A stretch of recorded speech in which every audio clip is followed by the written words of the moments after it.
የእግዚአብሔር ቤተሰቦች እንደምንሰነበታችሁ። የእግዚአብሔር አምላካችን ስም የተባረከ ይሁን። እንኳንም ለትንሳኤ በዓል አደረሳችሁ። አልፏል። በርግጥ ግን የትንሳኤን በዓል አክብረናል። ጌታችን ኢየሱስ ክርስቶስ ሁለት ጊዜ አይደለም የሞተው፣ ሁለት ጊዜ አይደለም የተነሳው፣ ግን በየባህሉ ሁለት ጊዜ አክብረናል። በአበሾችም በፈረንጆችም ብለን እንድናስበው መታሰቢያ እንዲሆንልን ግን ለኛ መልካም ነው። ለልጆቻችንም በሚገባቸው መንገድ እንዲያውቁት መልካም ነገር ሆኗል። ክብር ለአምላካችን ለእግዚአብሔር ይሁን። ትንሳኤን ስናስብ ለክርስቲያኖች ትልቅ ድል ነው። ጌታችን ኢየሱስ ክርስቶስ ለኃጢአታችን ሞቶ ሊያጸድቀን ደግሞ ተነስቷል ብለን ስናስብ ይሄ ለኛ ትልቅ ድል ነው። ስለዚህ እግዚአብሔርን እጅግ አድርገን እናመሰግናለን ስላሳለፍነው ጊዜ። ክብር ለእግዚአብሔር ይሁን። ዛሬ ማካፍላችሁ ቃል የሚገኘው በኢያሱ ምዕራፍ 23 ላይ ነው። እግዚአብሔር አምላክ ቃሉን ይባርክልን። እንዲህም ሆነ ብዙ ዘመን ከሆነ በኋላ እግዚአብሔርም እስራኤልን በዙሪያቸው ካሉት ጠላቶቻቸው ሁሉ ካሳረፈ በኋላ ኢያሱን በሸመገለ በዕድሜውም ባረጀ ጊዜ ኢያሱ እስራኤልን ሁሉ ሽማግሌዎቻቸውንም አለቆቻቸውንም ፈራጆቻቸውንም ሹማምንቶቻቸውንም ጠርቶ እንዲህ አላቸው፣ እኔ ሸምግያለሁ፣ በዕድሜም አርጅቻለሁ። እናንተም አምላካችሁ እግዚአብሔር በእነዚህ አሕዛብ ሁሉ ስለ እናንተ ያደረገውን ሁሉ አይታችኋል። ስለ እናንተ የተዋጋ እሱ አምላካችሁ እግዚአብሔር ነው። እነሆ እኔ ካጠፋኋቸው አሕዛብ ሁሉ ጋር ከዮርዳኖስ ጀምሮ በፀሐይ መግቢያ እስካለው እስከ ታላቁ ባህር ድረስ ለነገዶቻችሁ ርስት እንዲሆኑ የቀሩት እነዚህን አሕዛብ በዕጣ ከፈልኩላችሁ። አምላካችሁም እግዚአብሔር እሱ ከፊታችሁ በብርቱ ይበትናቸዋል፣ ከፊታችሁም ያሳድዳቸዋል። አምላካችሁ እግዚአብሔር እንደተናገራችሁ ምድራቸውን ትወርሳላችሁ። ስለዚህም በሙሴ ሕግ መጽሐፍ የተጻፈውን ሁሉ ለመጠበቅና ለማድረግ በጣም በርቱ። ከእሱም ወደ ቀኝም ወደ ግራም ፈቀቅ አትበሉ። በእናንተ መካከል ወደ ቀሩት ወደ እነዚህ አሕዛብ አትግቡ። የአማልክቶቻቸውንም ስም አትጥሩ፣ አትማሉባቸውም፣ አታምልኳቸውም፣ አትስገዱላቸውም። እስከ ዛሬ ድረስ እንዳደረጋችሁት ወደ አምላካችሁ ወደ እግዚአብሔር ተጠጉ እንጂ። ክብር ለእግዚአብሔር ይሁን። ኢያሱ ከመሞቱ በፊት ሽማምንቶቹን፣ ሽማግሌዎችን፣ የእስራኤል አለቆች ሰብስቦ ምንድን ነው የሚነግራቸው? እኔ አርጅቻለሁ፣ ሸምግያለሁ። ስለዚህ ከዚህ በኋላ የሚጠብቀኝ ሞት ነው። ከእናንተ ጋር አልቀጥልም። ነገር ግን እናንተ ትቀጥላላችሁ። ስትቀጥሉ ግን እግዚአብሔር ከእናንተ ጋር ነው። እናንተን መምራት፣ እናንተን መርዳት፣ እናንተን ማገዝ፣ ለእናንተ መዋጋት እግዚአብሔር አያቆምም። እኔ ሄዳለሁ፣ እግዚአብሔር ግን እናንተን መምራት ይቀጥላል ነው የሚላቸው።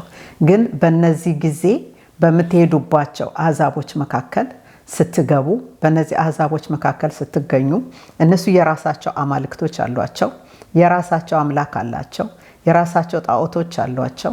እነሱ የሚያመልኳቸውን ጣዖቶች ስማቸውን እንኳን እንዳትጠሩ፣ እንዳታመልኳቸው፣ እንዳትሰግዱላቸው ተጠንቀቁ። ምክንያቱም ኢያሱ ሊሄድ ነው። ይህንን እግዚአብሔርን የማይፈልገውን ነገር ከእነሱና እግዚአብሔርን የሚያለያያቸውን የሚያጣላቸውን ነገር እንዳታደርጉ እያለ ያስጠነቅቃቸዋል።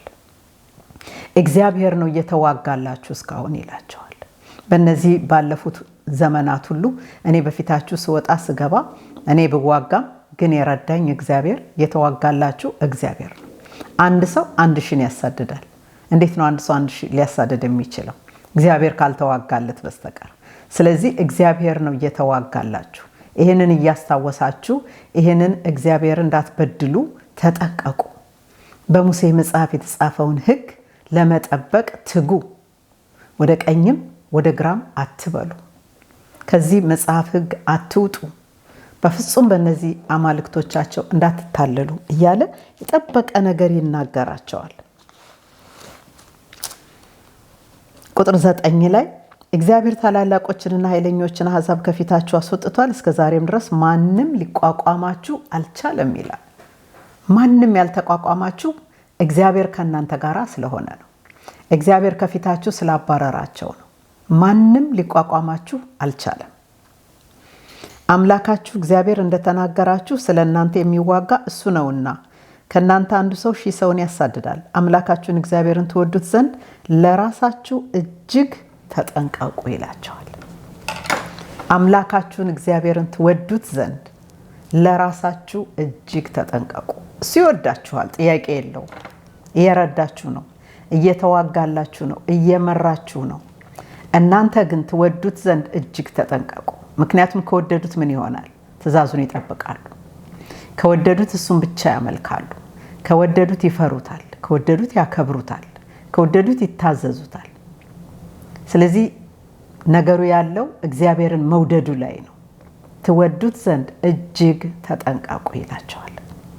እግዚአብሔር ብትወዱኝ ትእዛዜን ጠብቁ ስለሚል ዛሬስ እኛ እግዚአብሔርን እንወደዋለን? እግዚአብሔርን እንፈራዋለን? እግዚአብሔርን እንታዘዘዋለን? እግዚአብሔርን ብቻውን እናመልከዋለን? ወይስ እነዚህ ሰዎች እንደሚደበላልቁት እኛም እንደበላልቃለን? በዚህ ዘመን ያለውን የኛን ነገር እናያለን። እግዚአብሔር መቼም ቢሆን አይለወጥም። በዛን ዘመን የነበረ እግዚአብሔር ዛሬም አለ። በዛን ጊዜ የነበረው ሕግ ዛሬም አለ። እግዚአብሔር ዛሬም ከሚወዱት ጋራ ትእዛዙን ከሚጠብቁ ጋራ አብሮ ይሆናል። ማንም አልተቋቋማችሁም፣ ደግሞ አይቋቋማችሁም። እውነት ነው። እግዚአብሔር ከኛ ጋራ ከሆነ ማንም አይቃወመንም።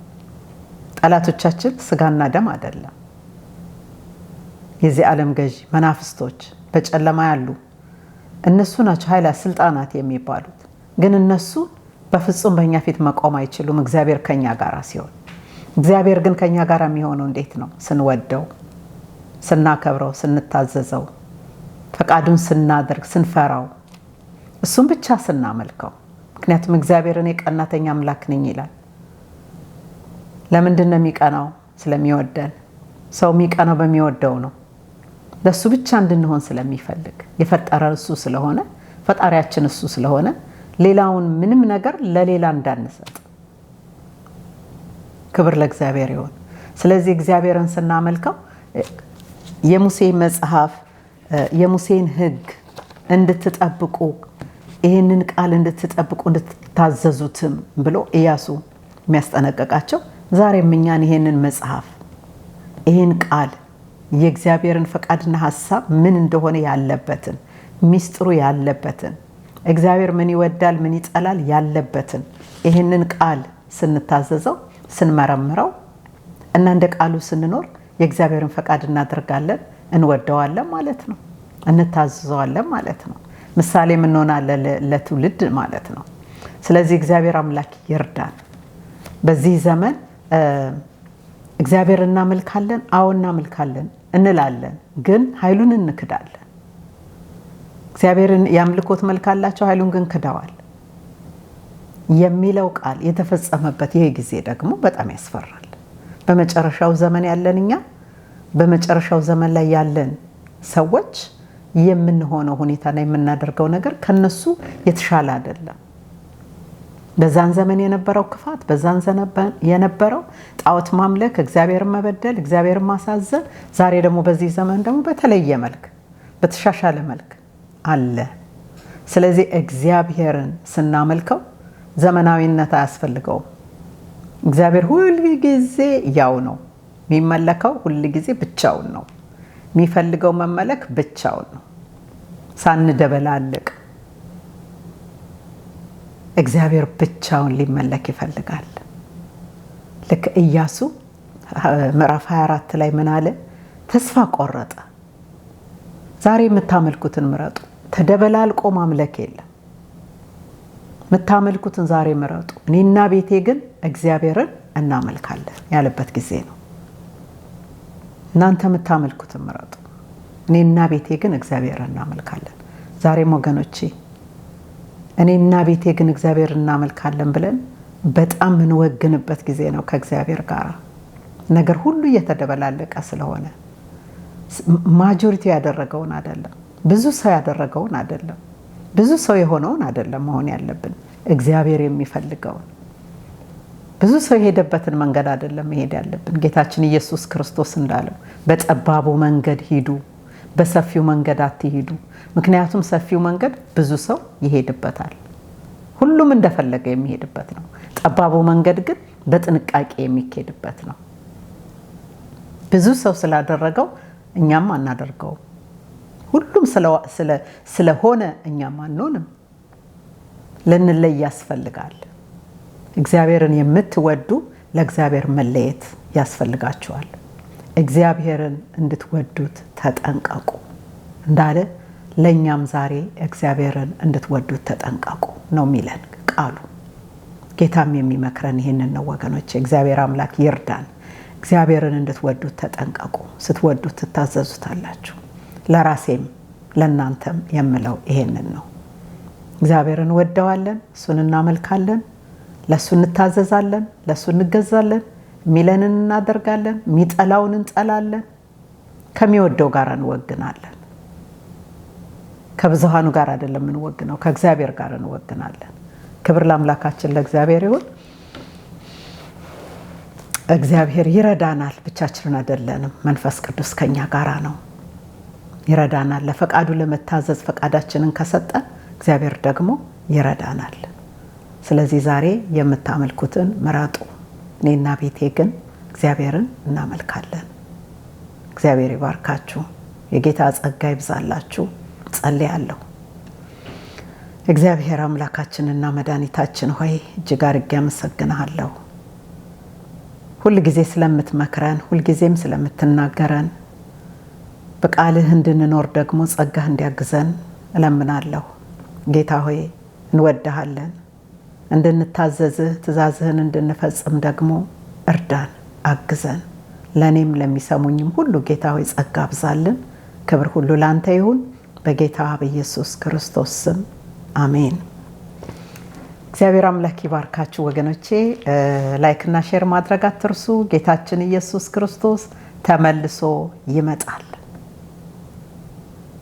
ማራናታ አሜን። ጌታ ኢየሱስ ሆይ ቶሎና። መልካም ሳምንት